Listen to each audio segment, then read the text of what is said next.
Hey everyone, it's Shalina from Muggle-Born.net with my August 2012 TBR pile. I know I only plan to read 6 books in the month of July, but actually I managed to read 11. I'm really proud of that, but it doesn't mean I really made a dent on my Goodreads reading challenge. Instead of 11 books behind, I'm down to 9, but I'm not quite caught up yet. August means that I have to read a lot of my arcs before I go back to school in New York City, so I'm going to try my best to read 3 this month so I don't have to bring them back with me to school.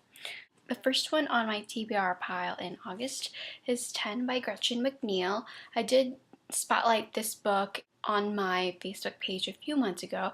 I thought it was really creepy, and it's not my typical kind of book because I really don't read stuff that keeps me up at night, but I like the sound of it and I really love the typography of this cover, so I'm looking forward to reading this. I'm glad I was able to pick this up at BEA. I'm also going to read Monstrous Beauty by Elizabeth Fama. Elizabeth Fama. I've had this arc since the spring. The lovely folks at Macmillan sent this over to me and I haven't had a chance to read it yet. And since it's going to be released at the end of this month, I thought that it's about time that I picked it up. The last arc on my reading pile is Blessed by Tonya Hurley. I don't really know much about this one except that the cover's quite creepy. I got this one also at BEA and I'm looking forward to reading it. I guess my only concern is that I'm hoping that there isn't too much of a religious factor. That doesn't really go well for me in books. But then again, I don't really know much about it other than, something to do with saints. Well, we'll see.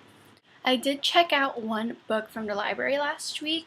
I finally gave in, and you know what? I just got We'll Always Have Summer by Jenny Han. This is the last book in her summer trilogy. I have a love-hate relationship with the main character, Belly, and I wasn't really sure whether or not I was going to pick this up. Chances are I will probably read it just to see how the series ends. And because it is Austin in August, I put a Pride and Prejudice retelling on my TBR pile. I am picking up Pride and Prejudice by Mandy Hubbard. This one has been sitting on my shelves for maybe a year now. Maybe not that long, but fact is, I need to read this. Next on my TBR list is Bitter Blue by Kristen Kishore. I haven't read an epic fantasy in quite a while, so I wanted to pick this one up. I've also been waiting for this book for quite a while now, and the fact that I've bumped it down so low on my TBR list is kind of alarming. The last book I plan on reading in the month of August is what I'm reading right now. I am reading Like Water for Chocolate by Laura Esquirel. I think I'm saying that right, I don't really know. I was inspired to pick this up after watching the movie several times. I'm a huge fan, and I decided that I should have a copy of this book. Like, why haven't I read it already? Those are all the books I plan on reading in the month of August. Hopefully I'll squeeze in a few more, but I'm not keeping my hopes up. Let me know what you guys are reading this month, and be sure to leave links below. Bye!